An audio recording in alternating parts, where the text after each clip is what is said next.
প্রতি সপ্তাহে তুমি 500 টাকা করে দাও, কেন জানতে পারি? কেন দিতে পারি না? না পারো।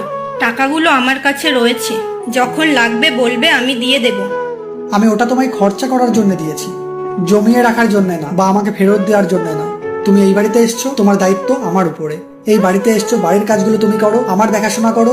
হ্যাঁ জানি, এগুলো তুমি নিজের ভেবে ভালোবেসে করছো। মাসের শেষে একটা ছেলের যেমন তার হাতে টাকা না থাকলে মন মানসিকতা ভালো থাকে না, তেমন ভাবে মাসের শেষে তোমার হাতে কিছু টাকা থাকলে তোমারও মন মানসিকতা ভালো থাকবে। প্রতিটা ছেলের তার সামর্থ্য অনুযায়ী তার ওয়াইফকে সপ্তাহের শেষে বা মাসের শেষে অল্প কিছু টাকা দেওয়া উচিত। আর সে টাকাটা দিলে তার টাকা কমবে না। তার ওয়াইফের কাছে থাকলে সেটা পরে তার লাগলে সে পাবেই। তো আমি তোমাকে খরচা করার জন্য দিচ্ছি, তারপরেও যদি কোনো সময় আমার প্রয়োজন পড়ে তো তার থেকে আমি কিছু নিতে পারি। তার মানে এই নয় যে আমাকে দেওয়ার জন্য আমি তোমাকে দিচ্ছি।